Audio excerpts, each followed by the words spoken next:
जिन उम्मीदों के साथ कांग्रेस सतपाल ब्रह्मचारी को हरिद्वार से सोनीपत लोकसभा सीट का चुनाव लड़वाने के लिए लेकर आई थी, वो उम्मीदें टूटती हुई नजर आ रही हैं। सतपाल ब्रह्मचारी को लेकर जो भ्रम था वो टूटता हुआ नजर आ रहा है, क्योंकि कांग्रेस के रणनीतिकारों का मानना था कि सतपाल ब्रह्मचारी के जरिए वो सोनीपत लोकसभा सीट के आधे से ज़्यादा ब्राह्मण वोटरों को तोड़ लेंगे और बीजेपी के जीत के फार्मूले को ख़त्म कर देंगे।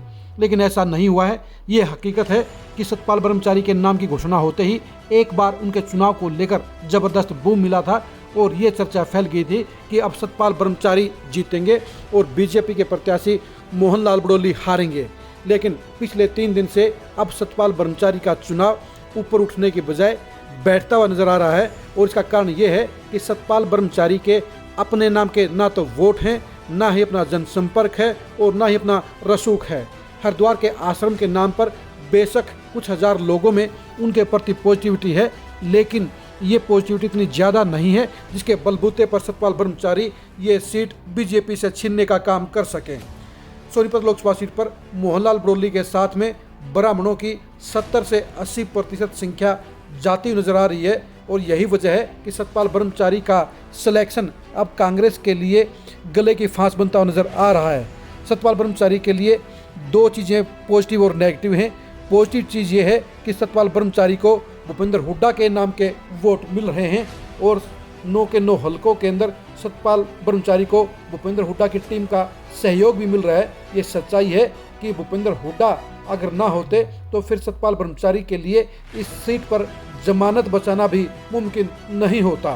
लेकिन उससे भी बड़ी नेगेटिव बात यह है कि कांग्रेस के पास सोनीपत लोकसभा सीट में 9 हलकों में से 8 हलकों में वर्तमान या पूर्व विधायक हैं, 5 विधायक हैं और 3 पूर्व विधायक हैं। लेकिन इसके बावजूद में कांग्रेस का विजय रथ आगे बढ़ने की बजाय फंसता हुआ नजर आ रहा है और सतपाल ब्रह्मचारी के अब चुनावी मिशन पर ग्रहण लगता हुआ नजर आ रहा है।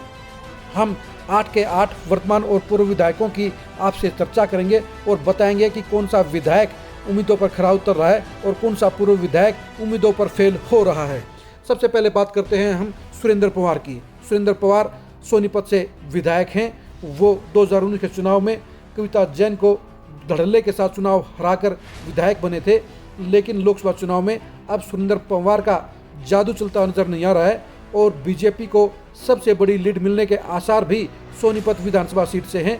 यहाँ पर बेशक सुरेंद्र पवार मेहनत तो काफ़ी कर रहे हैं, अकेले बलबूते पर उनके लिए यहाँ पर कांग्रेस प्रत्याशी सतपाल ब्रह्मचारी के लिए लीड दिलाना मुमकिन नहीं हो पा रहा है। उनकी सबसे बड़ी कोशिश यही रह सकती है कि वो बीजेपी के प्रत्याशी की लीड जितना हो सके उतना कम कर दें। यानी सोनीपत लोकसभा सीट के इस सोनीपत विधानसभा हल्के में बीजेपी की लीड साफ तौर पर बड़ी नज़र आ रही है। दूसरे विधायक हैं गोहाना के विधायक जगबीर मलिक। जगबीर मलिक लगातार 3 बार से विधायक हैं, लेकिन आज के हालात ऐसे हैं कि जगबीर मलिक के नाम के वोट ढूंढे हुए नहीं मिल रहे हैं।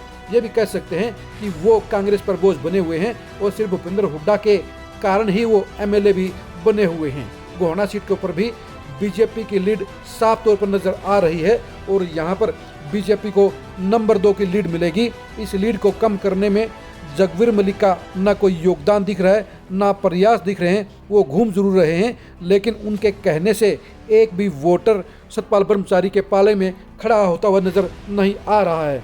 तीसरे विधायक हैं जयवीर वाल्मीकि। जयवीर वाल्मीकि को बीजेपी के मुकाबले में कांग्रेस ने स्टार प्रचारक बनाकर उन्हें बड़ा रसूख देने का काम किया है, लेकिन ये हकीकत है कि खरखोदा हलके में जयवीर वाल्मीकि सबसे ज़्यादा नेगेटिविटी के शिकार हैं। वो तो सिर्फ भूपेंद्र हुड्डा की मेहरबानी से ही एमएलए बन रहे हैं।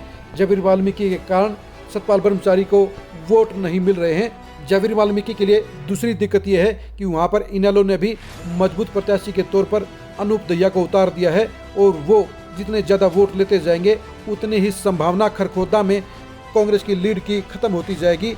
आज के टाइम में भी ये कहा जा रहा है कि अनूप दहिया के कारण खरखोदा हल्के से कांग्रेस की लीड खत्म हो सकती है। आपको ये बता दें कि 2019 के लोकसभा चुनाव में भूपेंद्र हुड्डा को सिर्फ खरखोदा और बड़ौदा से लीड मिली थी और अब खरखोदा हल्के में भी वो लीड खत्म होती हुई नजर आ रही है। अगला हल्का है बड़ौदा। बड़ौदा हल्के में उपचुनाव में इंदुराज नरवाल उर्फ भालू विधायक बने थे। वो भूपेंद्र हुड्डा के खासम खास हैं। वो बड़ी फीलिंग ले रहे हैं, लेकिन यह भी हकीकत है कि उनके नाम पर बड़ौदा हलके में वोट नहीं है। यहाँ पर भी जेजेपी के प्रत्याशी भूपेंद्र मल्लिक के कारण कांग्रेस प्रत्याशी सतपाल ब्रह्मचारी के समीकरण बिगड़ते हुए नजर आ रहे हैं। आपको बता दें कि भूपेंद्र मल्लिक ने 2019 के चुनाव में जेजेपी के टिकट पर लगभग 35,000 वोट हासिल किए थे और अब वो लोकसभा चुनाव में ताल ठोक रहे हैं। वो जितना ज़्यादा वोट लेने का काम करेंगे उसके अनुसार ही कांग्रेस कैंडिडेट का चुनाव नीचे बैठता हुआ नजर आएगा। आपको ये बता दें कि भूपेंद्र मल्लिक के कारण अब बड़ौदा हलके में भी कांग्रेस प्रत्याशी सतपाल ब्रह्मचारी की लीड ना के बराबर हो रही है, या ये भी कह सकते हैं यहाँ पर भी बीजेपी लीड लेने का काम कर सकती है। अगले विधायक हैं सुभाष गंगुली, वो सफीदों के विधायक हैं। सफीदों में इस समय सुभाष गंगुली सतपाल ब्रह्मचारी के साथ मिलकर लीड हासिल करने के लिए भरपूर प्रयास कर रहे हैं। 2019 के चुनाव में सफीदों हलके से बीजेपी को जबरदस्त लीड मिली थी। उस लीड को खत्म करने के लिए सुभाष गंगुली अपनी तरफ से भरपूर प्रयास कर रहे हैं, लेकिन ये सच्चाई है कि सफीदों हलके के 22,000 ब्राह्मण वोटरों में से चौथे हिस्से के ब्राह्मण यानी लगभग 4 से 5,000 ब्राह्मण ही सिर्फ सतपाल ब्रह्मचारी के साथ नजर आ रहे हैं। यानी ब्राह्मण का जो कार्ड कांग्रेस ने खेला था वो उनके खुद के सफीदों हलके में भी फेल होता हुआ नजर आ रहा है। अब हम बात करते हैं पूर्व विधायकों की। पूर्व विधायकों में पहला नाम है कुलदीप शर्मा का। कुलदीप शर्मा को भी भूपेंद्र हुड्डा स्पेशल दर्जा देते हैं। वो कांग्रेस के स्टार प्रचारक भी हैं, लेकिन ये सच्चाई है कि गन्नौर हलके में कुलदीप शर्मा के बलबूते पर कांग्रेस प्रत्याशी सतपाल ब्रह्मचारी को लीड नहीं मिल रही है। वो भी कांग्रेस के लिए बोझ बन चुके हैं। कांग्रेस को अगर यहाँ से लीड मिलेगी तो वो बीजेपी के नेता और पूर्व सांसद रमेश कौशिक के बलबूते पर ही मिल सकती है। अंदर खाते चर्चा चल रही है कि रमेश कौशिक कांग्रेस प्रत्याशी की मदद कर रहे हैं। अगर ये मदद मजबूत रही तो गन्नौर सीट पर कांग्रेस प्रत्याशी को लीड मिल जाएगी, और अगर रमेश कौशिक की अंदर खाते की भीतरघात की कार्रवाई सफल नहीं हुई तो यहाँ पर भी बीजेपी प्रत्याशी लीड ले सकते हैं। अगली सीट है राय सीट। राय विधानसभा सीट के ऊपर जयतीर्थ दहिया पिछले 3 चुनाव से लगातार भूपेंद्र हुड्डा के जरिए टिकट हासिल करते रहे हैं। वो 2014 का चुनाव भी हारे और वो 2019 का चुनाव भी हारे। उनके शिकंजे से बाहर हुड्डा परिवार नहीं निकल पा रहा है, लेकिन इसके बावजूद भी जयतीर्थ दहिया और उनके बेटे अर्जुन दहिया अपने हलके में कांग्रेस प्रत्याशी को लीड दिलाने के दावे तो करते हैं, लेकिन सच्चाई ये है कि उनके कारण वहाँ पर लीड नहीं मिलेगी। वहाँ पर भी जो वोट मिल रहे हैं वो भूपेंद्र हुड्डा के कारण मिल रहे हैं। यहाँ पर भी अनूप दहिया की जो जाट वोटरों में सेंध है वो कांग्रेस प्रत्याशी के समीकरणों को बिगाड़ने का काम कर रही है। राय हलके में बीजेपी के प्रत्याशी मोहनलाल बड़ौली के प्रति भी ज़्यादा पॉजिटिव माहौल नहीं है। वो विधायक होने के कारण जनता की नेगेटिविटी को झेल रहे हैं, विरोध को भी झेल रहे हैं, लेकिन इसके बावजूद अनूप दहिया के कारण यहाँ पर बीजेपी के लिए लीड के आसार बनते हुए नजर आ रहे हैं। अगले विधायक हैं जुलाना के पूर्व विधायक परमिंदर ढुल। परमिंदर ढुल पहली बार जुलाना हलके में बीजेपी के मुकाबले कांग्रेस को लीड दिलाने के लिए हर मुमकिन कोशिश कर रहे हैं। वो लगातार फील्ड में एक्टिव होकर अपने बलबूते पर जाट वोटरों को लामबंद करने के साथ साथ गैर जाट वोटरों में भी अपनी पकड़ के जरिए यहाँ पर कांग्रेस प्रत्याशी को लीड दिलवाने के लिए हर मुमकिन प्रयास कर रहे हैं। 2019 के चुनाव में और 2014 के चुनाव में जुलाना हलके से भी बीजेपी को बड़ी लीड मिली थी। इस बार परमिंदर ढुल अपने बलबूते पर यहाँ पर अब कांग्रेस की लीड दिलाने के लिए हर मुमकिन कोशिश करते हुए नजर आ रहे हैं। नौवां और आखिरी हलका है जींद हलका। जींद हलके में कांग्रेस के पास न तो वर्तमान एमएलए है और न ही पूर्व एमएलए है। यहाँ पर पूर्व मंत्री मांगेराम गुप्ता के बेटे महावीर गुप्ता ने कांग्रेस ज्वाइन की है। वही कांग्रेस के सबसे मजबूत चेहरे हैं, लेकिन ये सच्चाई है कि जींद हलके में भी बीजेपी को बड़ी लीड मिलती हुई नजर आ रही है। लेकिन यह भी सच्चाई है कि पूरे सोनीपत पार्लियामेंट के अंदर वोटों का बंटवारा और कांटे की टक्कर ने ऐसा माहौल बना दिया है कि यहाँ पर हार जीत का अंतर महज 50,000 से कम रह सकता है।